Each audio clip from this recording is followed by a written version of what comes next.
satu anggota di DPR juga belum mencontohkan kabinet di Filipina ya Pak, yang tidak bisa mengatasi terus memilih untuk mundur. Nah kira-kira komitmennya dari Pak Menteri gimana Pak untuk di Indonesia sendiri, apakah bisa diatasi atau gimana Pak? Saya yakin ya, namanya kekuasaan itu milik Allah ya, dan itu hak prerogatif presiden. Jadi saya siap dievaluasi. Sekitar 20 perusahaan dengan luas sekitar 750.000 hektar ya, yang nanti akan saya cabut izinnya. Selain dari itu, tadi saya sudah sampaikan juga, khusus untuk yang tadi 750.000 itu se-Indonesia, termasuk di 3 provinsi terdampak banjir. Berikutnya, kami sudah mengidentifikasi ada 12 subjek hukum perusahaan yang terindikasi, ya, sekali lagi terindikasi berkontribusi terhadap banjir. Dan karena itu dari kemarin Gakum kami sudah berada di lokasi, dan saya kira dalam 1-2 hari ke depan sudah ada penegakan hukum yang kami berikan. Jadi sekali lagi keberanian ya, Pak Prabowo memerintahkan saya untuk berani, dan alhamdulillah Pak Prabowo membentuk Satgas PKH, dan dengan Satgas ini keberanian kami untuk menertibkan hutan jauh lebih baik. Contoh Taman Nasional Tesonilo yang sekarang viral, belum ada Menteri Kehutanan yang menginjakkan kaki di Taman Nasional Tesonilo. Alhamdulillah saya ke sana, dan dengan Pak Wamen bahkan udah ke sana juga nanam. Kita berharap rumah gajah Sumatera, gajah domang ya, yang jadi ikon di Taman Nasional Tesonilo itu, yang sekarang hanya memiliki 12.000 hektar ya, habitat mereka untuk makan, untuk mencari, untuk melakukan berkeliling mencari makan. Insya Allah di Desember ini ya, paling lambat akhir Desember nanti kita mulai bisa merealokasi secara damai para petani kebun sawit di sana, dan akhirnya nanti kita punya minimum 31.000 hektar dulu ya. Yang kemudian nanti sisanya sekitar 50.000 lagi secara persuasif akan kita komunikasikan dengan masyarakat ya, agar sekali lagi perintah Pak Presiden, apa yang menjadi hak satwa, karena beliau seorang pencinta satwa ya, akan diberikan kepada satwa. Teman-teman masih ingat, bahkan beliau mendonasikan ya, 20.000. awalnya 20.000 tapi sekarang dia bilang 90.000 ya, untuk kemudian untuk koridor gajah di Pesangan Aceh.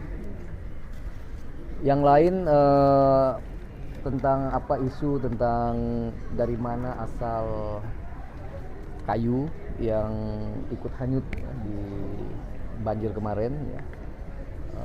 Mungkin dalam waktu 1 jam lagi saya akan bertemu dengan Pak Kapolri. Saya sebenarnya sudah berkomunikasi dari beberapa hari yang lalu ya, tapi mencocokkan waktu yang belum bisa. Tapi tim sebenarnya sudah bergerak di bawah. Kami sudah punya MOU sebelumnya untuk menjaga hutan kita bersama-sama. Nanti Gakum dengan Kabar Eskrim, tapi kemarin juga ada dari Pak Pratikno ya, dan dari Pak Menko Pratikno, Pak Mensesnek, Pak Sekap, Mensekap juga sudah mengatakan, Pak Sekap untuk juga Satgas PKH ya. Jadi nanti tinggal diintegrasikan apa yang sudah kami kerjakan bersama dengan Satgas PKH. Insya Allah misteri tentang kayu itu dari mana akan segera terungkap, dan kita akan, apabila ada indikasi pidana, tentu kita akan tegakkan sekuat-kuatnya, seadil-adilnya. Yang lain apa? Silakan. Saya belum bisa sebutkan karena ini masih proses hukum ya. Berarti itu hanya dicabut izinan, dan nanti penegakan hukumnya akan seperti apa Bang untuk yang dicabut? Nanti yang penting kita udah identifikasi ya, ada indikasi tadi pelanggaran hukum. Selanjutnya apakah 12, apakah berapa persisnya, tentu nanti tergantung temuan di lapangan. Tapi identifikasi awalnya ada 12 subjek hukum. Iya. Yang terkait dengan lokasi banjir. Salah satunya TPL bukan Pak Menteri? Saya tidak bisa jawab ya, nanti supaya lebih. Dan itu di luar yang 20 Pak? 20 itu ada diantaranya yang di 3 lokasi ya. Jadi tadi juga saya sudah sebutkan ya. Pertama, saya akan berhentikan izin PBPH untuk hutan alam dan hutan industri, hutan tanaman industri. Saya sudah katakan nih, saya setahun jadi menteri ini, saya tidak menerbitkan PBPH penebangan satupun ya, yang baru ya. Yang justru saya terbitkan adalah PBPH untuk jasa lingkungan atau restorasi ekosistem. Berarti di Dan itu perdagangan Bupati karbon. Tapanuli Selatan tuh gimana Bang ya soal perizinan penebangan Ya, terakhir Oktober di Tapanuli Selatan kemarin Pak Wamen kebetulan kenal baik dengan Pak Bupati, ya sudah kita klarifikasi. Dan kemarin Bu Dirjen ya, saya hanya mengulang pernyataan Bu Dirjen karena beliau yang tahu persis ya. Pak Bupati itu pernah mengirim surat 2 kali ke kementerian, dan salah satunya memang mengusulkan agar diberhentikan tuh sipuhnya ya, sipuh penata usahaan kayu di daerah APL. Dan Bu Dirjen udah matikan itu dari Juli ya, dan tidak ada satupun PHAT di sana yang aksesnya dibuka, akses sipunya dibuka. Jadi kita mungkin maklum ya, beliau sedang menghadapi tekanan di bawah yang luar biasa ya. Tapi beliau malah mengirim surat di bulan November itu malah mengapresiasi apa yang kami lakukan. Tapi memang beliau mengatakan bahwa ada indikasi ilegal, yang ilegalnya masih jalan gitu loh. Jadi sipuhnya sudah ditutup, artinya tidak bisa lagi mereka secara legal menjual. Tapi beliau mengingatkan kita masih ada tuh sepertinya bukaan gitu. Dan oleh karena itu waktu itu Gakum juga turun ya, dan ada salah satu ya, kita tidak lanjuti. Kemendut ada target waktu untuk menyelesaikan yang diduga merusak hutan nggak sih Pak Menhub? Sesegera mungkin. Saya tidak punya deadline. Perintah saya kepada Dirjen Gakum sesegera mungkin sehingga terang benderang kepada publik. Ya, cukup ya. Makasih. Makasih Bang Tony.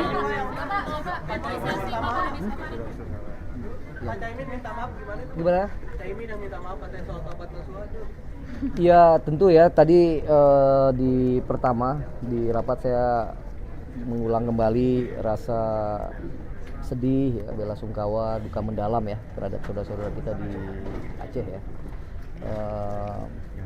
Kita tahu persis bagaimana sedihnya kehilangan orang yang kita cintai, dan oleh karena itu kita berjanji untuk bekerja lebih baik lagi agar bisa memitigasi hal serupa di kemudian hari. Caimin? Ya, Caimin WA saya, nanti saya lihatin kalau mau dibaca boleh. Tapi beliau mengatakan minta maaf pada saya bahwa tidak itu maksud yang beliau masukkan. Jadi dia mengirim surat dengan yang lain soal tobat nasional itu bukan soal itu. Tapi saya menghargai Caimin gentleman ya, minta maaf, dan saya kira sama anggota kabinet kita harus saling mendukung ya, saling mengingatkan.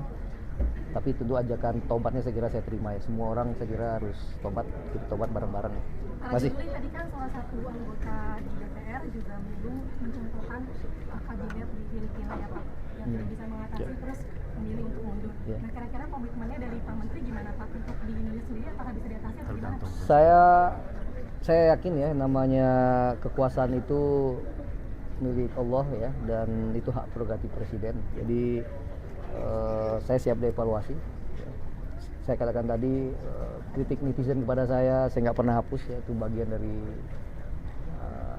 aspirasi, harapan, kemarahan tuh bahkan mungkin harapan, ekspektasi. Jadi monggo ya, tanggung jawab saya hanya bekerja semaksimal mungkin yang saya bisa. Selanjutnya itu adalah hak prerogatif Pak Presiden. Oke, makasih banyak. Stay updated. Info terkini masih banyak. Jangan lupa subscribe, like, dan share YouTube official OKZone. Dan selengkapnya ada di okezone.com.